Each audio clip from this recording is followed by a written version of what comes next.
보겠습니다. 마가복음에서 보겠습니다. 신약성경 마가복음 2장에서 보겠습니다.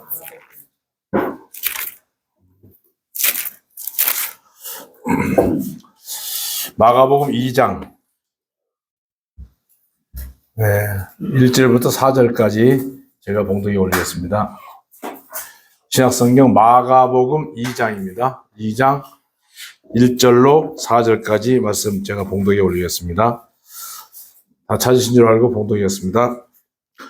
수일 후에 예수께서 다시 가버나움에 들어가시니 집에 계시다는 소문이 들린지라 많은 사람이 모여서 문 앞까지도 들어설 자리가 없게 되었는데 예수께서 그들에게 도를 말씀하시더니 사람들이 한 중풍병자를 4사람에게 메워 가지고 예수께로 올세 무리들 때문에 예수께 데려갈 수 없으므로 그 계신 곳에 지붕을 뜯어 구멍을 내고 중풍병자가 누운 상을 달아내리니. 거기까지만 보겠습니다. 이 중풍병자 이야기는 마태복음 9장에서도 등장을 하고 있고 누가복음 5장에서도 기록되어 있습니다. 그럼 오늘 본문에서 좀 더 자세히 이 사건을 설명하고 있는데요. 사람들에게 얼마나 큰 충격과 은혜를 주었는지를 오늘 본문에서 보여주고 있습니다. 사역 초기에 가버나움의 한 집에서 일어난 놀라운 사건인데 이 사건은 뭐냐면 내용은 한 중풍병자를 4사람이 침상을 들고 찾아왔습니다. 아마 환자는 아마도 체격이 좀 저처럼 이렇게 좀 덩치가 컸나 봐요. 좀 비대한 사람이었기 때문에 힘들게 들고 온 그들의 발걸음에는 친구를 향한 사랑과 주님께 가면 주님이 우리를 중풍병자를 낫게 해줄 수 있겠다는 그 강한 그 믿음이 담겨져 있었기 때문에 그런 행동을 할 수가 있었습니다. 그런데 그 집 문 앞에는 이미 많은 사람들이 인산인해를 이루고 있었습니다. 인해 장막 때문에 도무지 환자를 예수님께 인도할 수가 없었습니다. 항상 이 복음이 필요한 영혼 앞에는 항상 사람이 장벽이 됩니다. 그런 경우가 굉장히 많습니다. 가족이, 친척이, 친족들이 그러니까 복음을 전하려고 하면 항상 그 앞에는 사람이 가로막혀 있습니다. 그 사람 때문에, 가족 때문에, 가장 친한 사람 때문에 복음을 듣지 못하게 되는 경우가 굉장히 많습니다. 우리가 잘 아는 대로 누가복음 19장에 보면은 누가복음 19장을 잠깐 한번 보겠습니다. 그 신약성경 누가복음 19장에 보면 삭개오 얘기가 나오는데요. 19장 1절부터 제가 봉독에 올리겠습니다. 안 찾으셔도 되고요. 누가복음 19장 1절로 보면 예수께서 여리고로 지나가시더라. 거기 보면 삭개오라 하는 사람이 있습니다. 삭개오라 이름하는 자가 있으니 세리장이고 굉장히 부자였다고 그랬습니다. 그가 예수께서 어떠한 사람인가 하여 보고자 하되 키가 작고 사람이 많아 할 수 없어 앞으로 달려가서 보기 위하여 돌 무화과 나무에 올라가니 이는 예수께서 그리로 지나가시게 됨이라. 예수께서 그곳을 이르사 쳐다보시고 이르되 삭개오야 속히 내려오라. 내가 오늘 네 집에 유하여야 하겠다 하시니 급히 내려와 즐거워하며 영접하거늘 뭇사람이 보고 수군거려 이르되 저가 죄인의 집에 유하려 들어갔도다 하더라.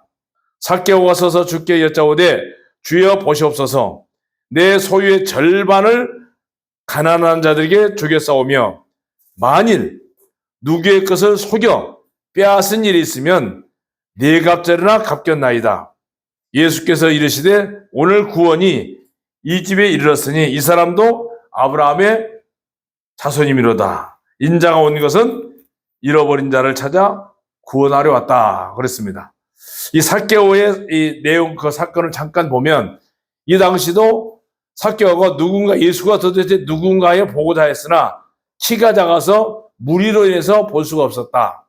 그래서 그가 돌 무화과 나무 위로 올라가서 나무에 올라가서 쳐다보고 있을 때 예수님께서 그를 보고 내려오라고 그랬습니다. 이 삭개오와 같이 이렇게 쉽게 구원받은 역사가 있을 수 있지만 하마터면 이 삭개오도 나무에 올라가지 않았으면 예수님 눈에 안 띄었으면 어떻게 됐을까? 한번 생각해 볼 필요가 있죠. 이 삭개오처럼 오늘 중풍병자도 사람들의 벽이 막혀 있었습니다. 복음이 있는 곳에는요, 항상 육신적인 생각이 또 인의 장막을 치고 있습니다. 쉽게 얘기하면 기득권을 주장하거나 텃세를 부려온 진리를 찾아온 영혼들이 상처를 받고 떠나는 일이 굉장히 많습니다. 우리 앞에는 가장 큰 장벽이 뭐냐면 종교의 장벽이 영혼들을 구원하는 데 가로막고 있습니다. 그리고 또 하나 종교의 장벽과 더불어서 친척들, 혈육들로 하여금 이 복음을 전하는데 굉장히 방해를 많이 받고 있습니다. 그런데 이제 사람들이 아무리 방해를 하더라도 하나님의 역사는 또 계속해서 진행됩니다. 자, 이 사람들이 방법을 찾았는데 그 방법이 뭐냐? 지붕에 기와장을 뜯고 침상채 내려보내는 것인데 이게 인간적인 방법이 막혀 있다면 반드시 지붕을 뜯어서 내리는 방법밖에 없습니다. 이거는 어떻게 보면 사람의 방법 같지만 하나님께서 순식간에 주는 그 순간순간 주는 성령님의 지혜를 따르는 것도 굉장히 중요합니다. 아주 순수하게 섬기는 모습을 방해하는 고정관념의 지붕을 뜯어내야 됩니다. 이 지붕을 뜯어낸다는 것은 우리가 가지고 있는 고정관념입니다. 주님을 찾아오는 길이 인간적인 한계에 막혀 있다면 과감한 결단이 필요할 때가 있습니다. 육신의 고정관념을 뜯어내야 기적이 일어납니다. 저 같은 경우는 일반인하고 틀리게 목회를 하고 있었기 때문에 이 목회를 하면서 이 과감하게 그걸 버리고 돌이킬 수 있는 방법은 거의 없습니다. 모든 사람들이 다 주변에 말렸습니다. 지금도 가끔 저하고 같이 교제했던 훌륭한 분들 교제해보면 브레든 있다고 하면 그냥 웃어요. 어떻게 당신이 거기 가서 있을 수 있느냐. 근데 그들은 제가 만찬에 참여해서 경험했던 그 놀라운 은혜를 모릅니다. 이론적인 것밖에 몰라요. 직접 제가 평생에 한 번 딱 이 만찬 예배에 참여하고 제 자신의 고정관념이 완전히 무너져 버렸습니다. 이런 하나님의 특별한 방법이 아니면 어려웠을 겁니다. 왜냐하면 처음에 제가 어떤 형제를 92년도에 만나서 20년 동안을 만날 때마다 실갱이를 하고 그래도 그 형제님의 그 대단한 인내심은 교파에 있지만 와서 전도 집회 해달라면 마다하지만 항상 오셨습니다. 오셔서 마지막 하신 말씀이 뭐냐면 예배를 드리면 내가 여기서 예배까지 드리고 가면서 좀 좋겠는데 라고 하면서 항상 토요일 날 내려가셨습니다. 그때 저는 항상 늘 예배 속으로 예배는 저도 잘 드리고 있습니다. 찬송하고 설교하고 헌금하고 그러면 예배지 뭐 다른 예배가 있습니까? 그렇게 20년 동안을 실갱이를 하면서 딱 한 번 만찬 예배에 참여하고 제 고정관념이 완전히 무너졌습니다.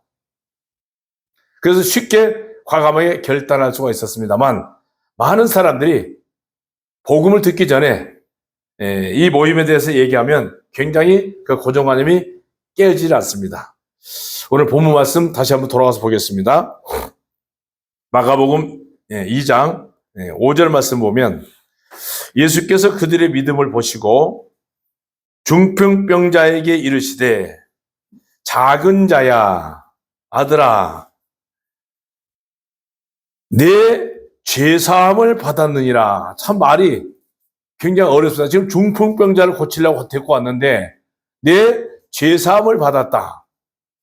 전혀 우리가 알고 있는 상식으로는 그 사람 데리고 간 것은 중풍병자에게 안수해 주면서 기적을 바랐었는데 예수님 위에서 나온 말은 그냥 내 죄사함을 받았다. 이 한마디입니다. 그리고 그들의 믿음을 보셨는데 중풍병자와 네 사람을 합쳐 5명이 주님께 왔는데 이 5이라는 숫자가 바로 안식의 숫자입니다. 지붕이 뚫리면서 하늘에서 내려온 잃어버린 양을 주님은 기쁘게 맞이하셨습니다. 이 중풍병자에게는 믿음을 방해하는 죄에 대한 생각이 있었습니다. 그는 자신의 병이 죄 때문이라고 생각하고 자복하고 있었습니다. 몸의 고통보다 더 큰 것이 양심의 가책이었습니다. 주님은 그걸 보셨습니다.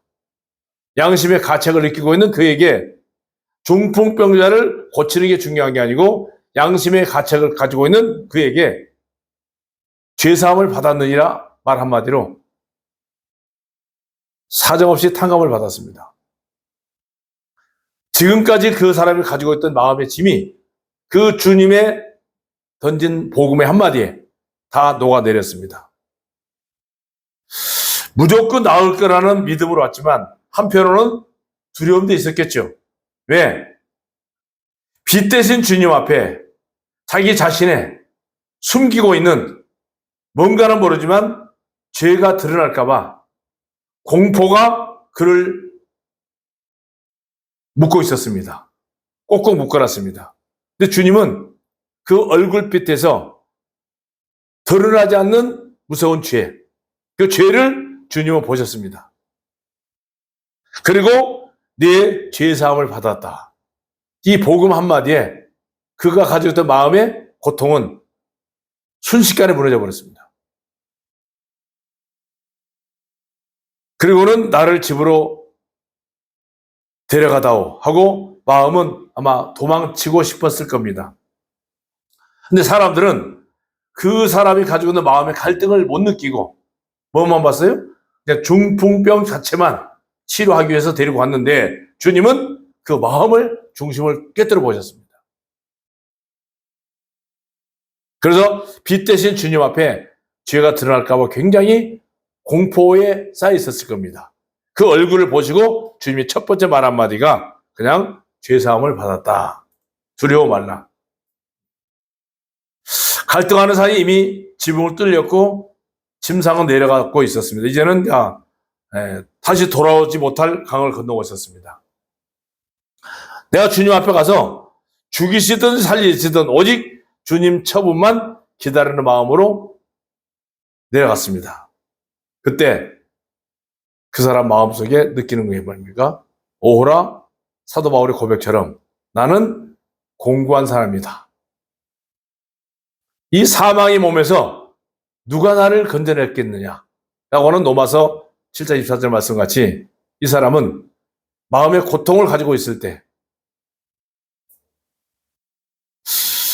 심판의 음성이 들릴 줄 알고 숨을 쥐고 있었는데 주님께서 딱 던지는 말 한마디는 다른 게 아니고 내 죄사함을 받았느니라. 죄를 자백하고 고백하고 시인하는 얘기는 한마디도 없었습니다. 이미 예수님은 그의 마음에 죄 때문에 고통당하고 있는 그 마음을 봤습니다. 그리고 딱 던지는 말이 아들아 내 죄사함을 받았느니라. 다른 성경에 보면 뭐라고 나왔습니까? 내 죄들의 사함을 받았느니라. 단수가 아니고 시인스, 복수입니다. 모든 죄를 다 용서받았다 얘기입니다. 자, 이 사람은 죄 때문에 분명히 무서운 심판을 받을 줄 알고 있었는데 심판이 아니라 주님은 용서에 선고했습니다. 병 고치러 왔다가 죄사함을 받아 구원을 받은 겁니다. 가나마다 현장에서 잡힌 여자도 얼마나 두려운 마음으로 끌려갔습니까? 그를 끌고 간 사람들은 율법주의자들이었습니다. 그들은 계속해서 정죄하는 기능밖에 없었습니다. 완전히 끌고 가서 현장범이잖아요. 현장범을 끌고 예수님 앞에 갔을 때 그 가나마다 현장에 잡힌 여자는 얼마나 마음이 공포스러웠겠어요. 얼마나 무서웠겠어요. 그 공포스럽고 무서운 가나마다 현장에 잡힌 여자가 바로 저와 여러분들입니다. 그리고 오늘 본문에 나오는 이 중풍병자 이 사람의 심정입니다. 얼마나 두렵고 무서웠겠어요. 율법은 굉장히 무서운 정죄를 합니다. 근데 예수님은 뭐라고 했습니까? 그 여자한테 한마디도 묻지도 않았습니다. 네 죄에 대해서 시인하라고, 자백하라고, 고백하라고, 내놓으라고 한마디 없었습니다. 나도 너를 정죄하지 아니하노니 다시는 가서 죄를 짓지 말라고 그랬습니다. 그 말 한마디였습니다. 오늘 이 사람에게도 뜻밖의 얼마나 공포스러웠겠어요. 이 사람의 모습이 가나마다 현장에 잡힌 여자의 모습. 저와 여러분의 모습입니다. 항상 하나님 앞에 두려운 마음, 무서운 마음, 공포의 마음, 이것만 갖고 있었을 때 어느 날 말씀을 통해서 어느 누군가 우리 복음의 메시지를 가지고 있는 훌륭한 선배 형제들을 통해서 딱 한마디, 예수님께서 나무에 달리실 때, 2000년이 달리실 때 세상의 모든 죄 다 가지고 가버렸는데 왜 어려워하냐? 왜 못 믿느냐? 그 단순한 말 한마디, 아무것도 아닌 것 같은데 그냥 사람 말 한마디예요. 근데 입에서 나오는 그 말 한마디가 사람의 영혼을 죽일 수도 있고 살릴 수도 있고. 하나님, 저는 죄악 중에 출생해서 죄악 중에 살았는데 어떻게 저를 용서가 됩니까? 그저 우리는 뭡니까? 감사하고 황궁할 뿐입니다. 중풍이 오히려 주님께 끌려와서 죄사함을 받게 됐습니다. 자, 하나님만이 하실 수 있는 일은요, 이 놀라운 일을 보고 세상 사람도 깜짝 놀랐습니다. 그러니까 본문 6절, 7절 다시 볼게요. 어떤 서기관들이 거기에 앉아서 마음에 생각하기를 이 사람이 어찌 이렇게 말하는가? 신성모독이로다. 왜 오직 하나님 한 분 외에는 누가 능히 죄를 사할 수 있겠느냐라고 하나님만이 하실 수 있는 일을 주님을 보고 유대인들은 놀랐습니다. 그리고 비방했습니다. 주님은 죄를 용서하는 일과 병을 고쳐준 일 중에 무엇이 더 쉽겠느냐고 물어봤습니다. 9절에 중풍병자에게 내 죄사함을 받았느냐 하는 말과 일어나 네 상을 가지고 걸어가라 하는 말 중에 어느 것이 더 쉽겠느냐? 그러나 인자가 땅에서 죄를 사하는 권세가 있는 줄을 너희로 알게 하려 하노라 하시고 중풍병자에게 말씀하시되 11절, 굉장히 중요하죠? 내가 네게 이르노니 일어나 네 상을 가지고 집으로 가라 하시니 그가 일어나 그 상을 가지고 모든 사람 앞에서 나아가거늘 그들이 다 놀라 하나님께 영광을 돌리며. 자, 이게 참 묘한 말이죠. 자, 예수님이요, 지금 하나님인데 기적을 보고 하나님만이 할 수 있는 어마어마한 기적을 보고 그들 입에서 하는 말이 뭡니까? 12절 보면 다 놀라 하나님께 영광을 돌리며 이르되 우리가 이런 일을 도무지 보지 못하였다. 마태복음 9장에도 똑같은 말씀이 나옵니다. 이런 놀라운 기적을 보고 그들이 하는 게 뭡니까? 하나님께 영광을 돌렸다. 지금 눈에 보이는 하나님은 무시해버리고 예수님 자신이 하나님이 사람의 몸을 입고 오셨는데 그걸 무시해버리고 눈에 보이지 않는 하나님께 영광을 돌렸다 그랬습니다.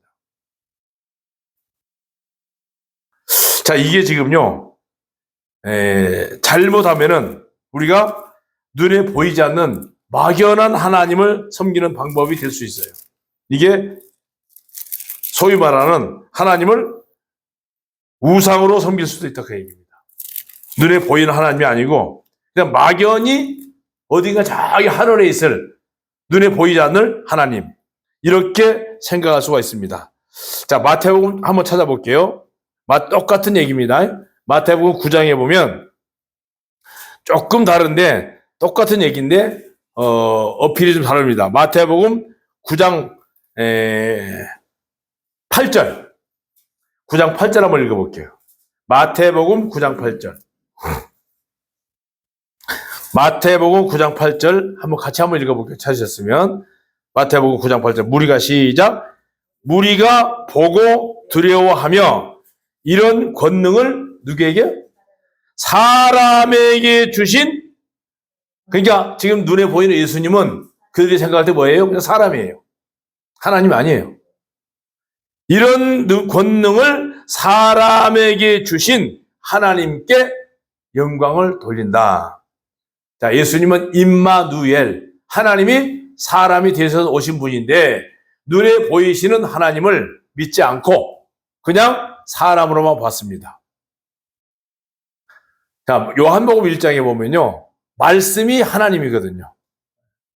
말씀이 하나님이라고 그러는데 우리는 막연히 공중에다 하늘을 쳐다보고 하나님을 찾는 경우가 있습니다. 이게 잘못하면 하나님을 우상화로 될 수 있어요. 우상화.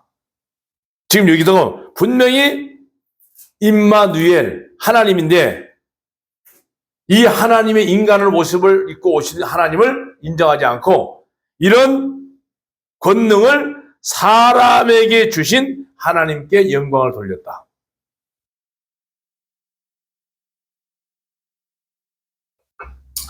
저희가 이 교회의 진리, 하나님의 몸된 교회를 잘못 오해를 하면 우상이 될 수 있습니다.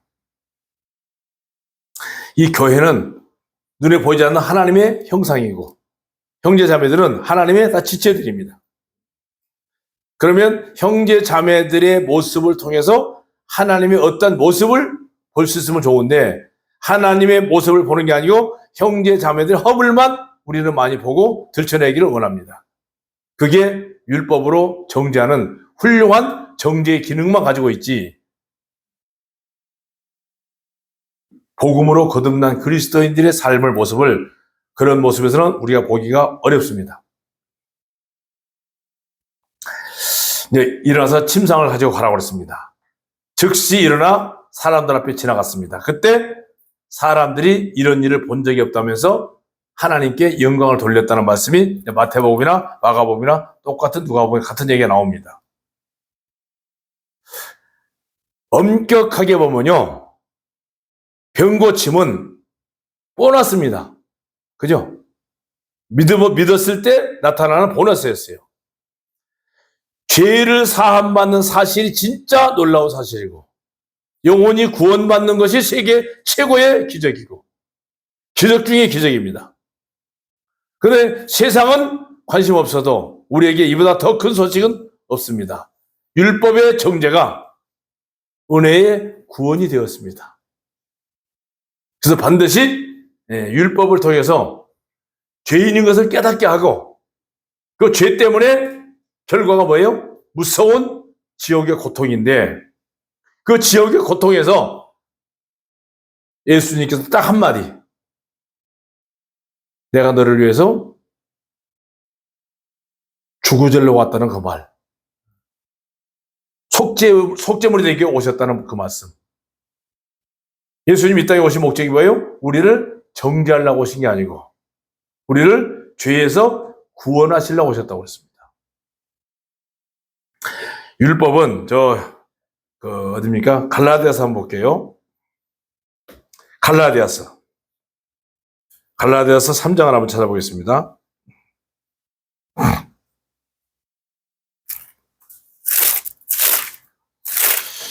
네, 갈라디아서 3장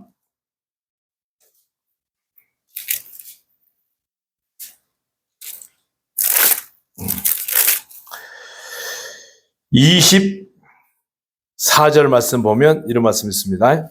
갈라디아서 3장 24절 보면 이같이 율법이 우리를 그리스도께로 찾으셨어요? 그리스도께로 뭐라고 그랬어요? 인도하는. 그러니까 이 사람이 지금 중풍병이 있었기 때문에 그 중풍병 때문에 예수님께로 인도가 되었죠. 우리가 율법이 없었으면 죄인인 줄 알지도 못했고 죄를 알지도 못했고 죄를 깨닫지 못합니다. 이 율법은 뭐예요? 율법은 죄를 깨닫게 해주는 역할을 하는 겁니다. 죄를 알게 해주는 거예요. 율법으로 죄를 사함받을 수는 없습니다.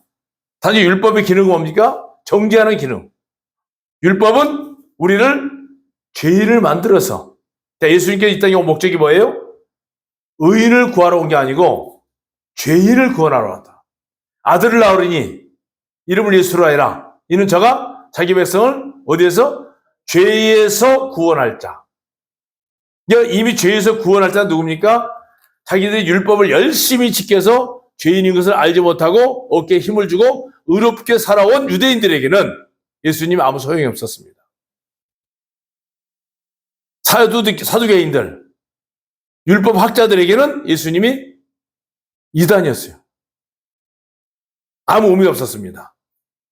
그러면 우리에게 죄 때문에 고통을 당하고 있는 오늘 주인공, 이 중풍병자가 얼마나 고통을 당하고 있었겠어요. 예수님은 그걸 먼저 보셨어요. 겉으로 나타나는 중풍병을 본 게 아니고 고통이 주님께 인도하는 선생님이 되었습니다. 오직 은혜의 법칙입니다. 진리를 찾아온 영혼들을 막는 육신의 장벽이 반드시 있습니다. 인해장막, 기득권, 그 다음에 가지고 있는 여태까지 잘못 알고 있던 지식들, 종교의 방법들, 이런 것들이 인해장막입니다. 이걸 지붕의 기와장을 뜯어내듯이 다 뜯어내야, 그래야 주님을 만날 수 있습니다. 다 버려야 됩니다.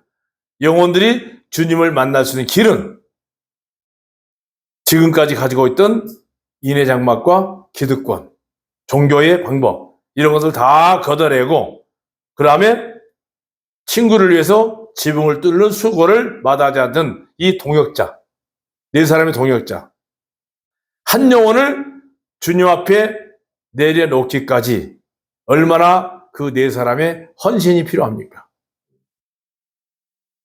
오늘날 이 한 영혼이 구원받는 모습이 참 보기 어렵죠. 교회가 이 땅에 있는 존재 가치가 이유가 뭡니까? 죄인들을 구원하기 위해서 교회가 이 땅에 존재하고 있습니다.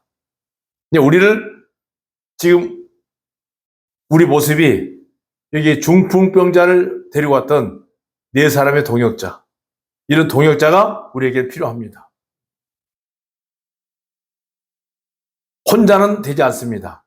중풍병자 스스로 예수님께 갈 수도 없었습니다. 지금 스스로 여기 오고 싶어도 오지 못하는 영혼들이 많아요. 반드시 우리에는 이런 동역자가 필요합니다. 그리고 예수님께 찾아왔을 때 아주 부드럽고 따뜻한 말 한마디, 안심하라. 안심하라. 이게 얼마나 중요한 얘기입니까? 지금 혹시나 예수님이 내 무슨 죄를 졌는지 모르지만 이 죄 때문에 죄책감에 떨고 있던 그 중풍병자에게 중풍병을 고치는 게 중요한 게 아니고 떨고 있는 그 사람의 심령을 보시고 내 죄사함을 받았다. 그리고 아들아 안심하라고 그랬습니다. 말 한마디가 굉장히 중요하죠.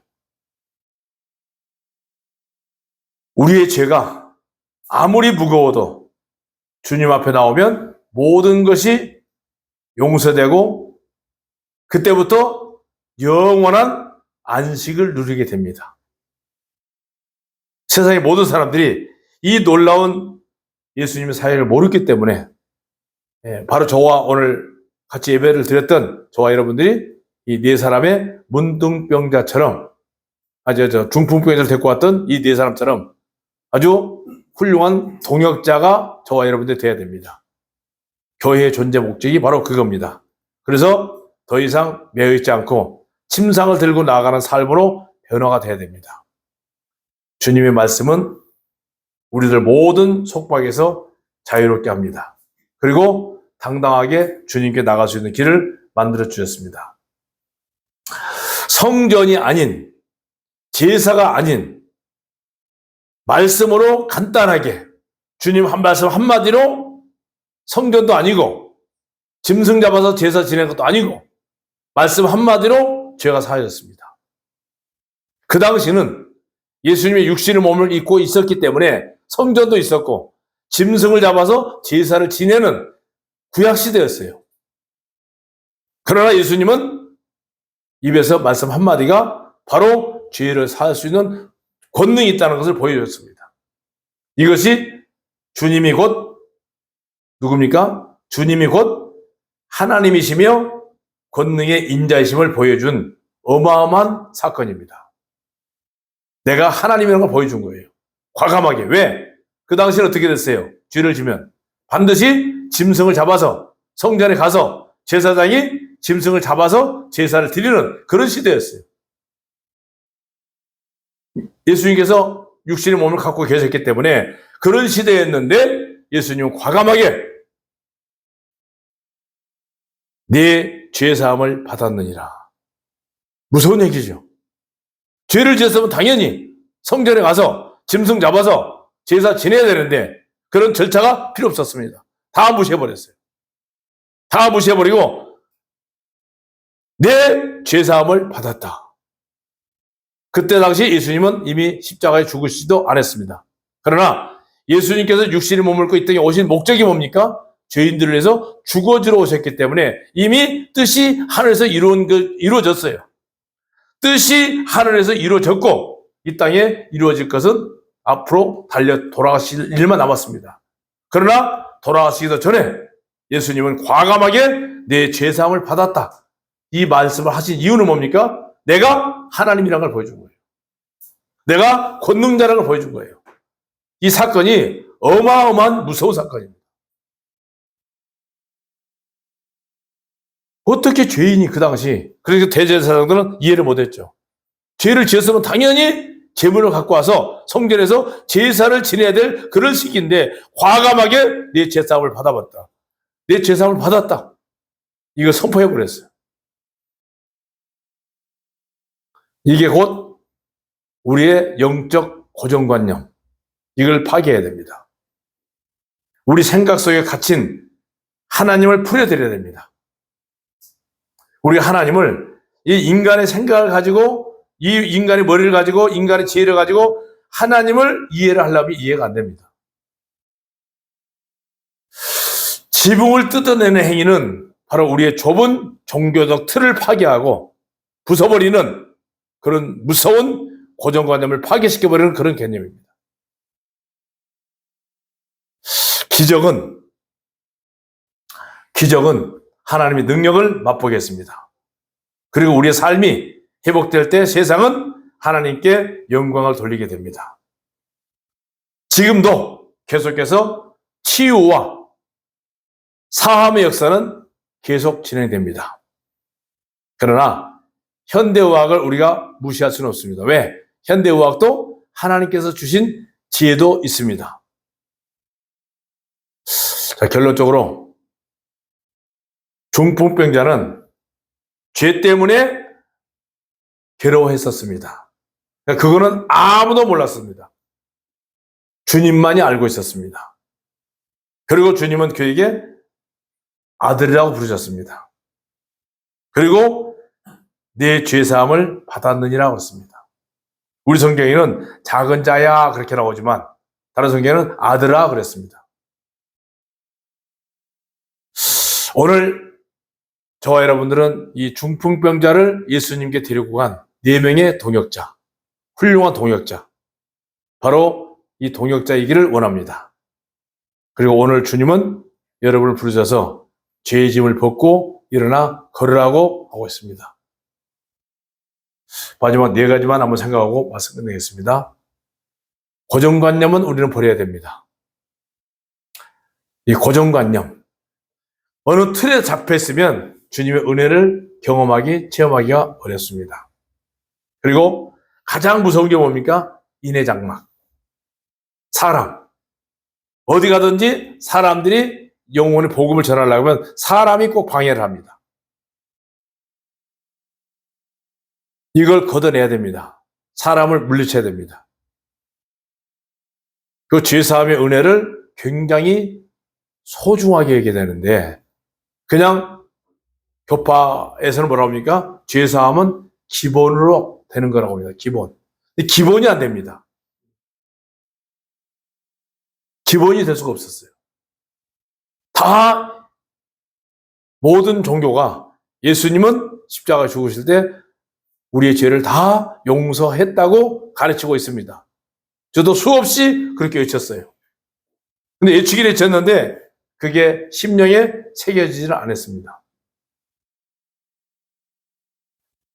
이거는 이론이 아니고 경험입니다. 죄사함은 머리로 아는 수학 공식이 아니고 대부분 수학 공식으로 다 이해를 해버립니다. 그러나 죄사함은 반드시 경험입니다. 경험이고 체험이고, 마치 어머니 뱃속에 있는 아기가 이 세상에 모든 것을 다 버리고 나왔던 것처럼 거듭났다는 게 뭡니까? 거듭났다는 게 죄인에서 의인으로 하나님의 자녀로 다시 탄생되는 순간입니다. 이거는 이론이 없습니다. 공식이 없습니다. 대부분 이거 공식으로 풀어나가려고 합니다. 공식도 아니고 이론도 아니고 경험이고 체험입니다. 이 주님 말씀은 우리가 즉시 순종을 합니다. 오늘 본문에 나왔던 중풍병자가 내 죄사함을 받았느니라. 이 말씀 한마디가 그의 심령에 도사하고 있던 무서운 고정관념을 다 버리고 죄사함 받고 하나님의 자녀로 거듭나는 놀라운 사건, 무서운 사건입니다. 예수님께서 십자가 죽기도 전에 죄사함을 선포해버렸습니다. 이 엄청난 사건. 그러나 우리는 이미 예수님께서 죽으시고 부활하시고 성령으로 오셔서 성경을 기록했고 그 다음에 교회까지, 몸된 교회까지 세워주신 완벽하게 믿을 수 있는 조건이 만들어졌는데도 못 믿는다고 하면 굉장히 사탄의 굴레 속에 얼마나 많은 사람들을 장악하고 있습니까? 이 무서운 인해장막을 우리가 부수고 복음을 끝까지 전할 수 있는 4명의 전도자들처럼 4명의 동역자처럼 같이 한 마음으로 동역할 수 있는 저와 여러분들 있으면 고맙겠습니다. 감사합니다.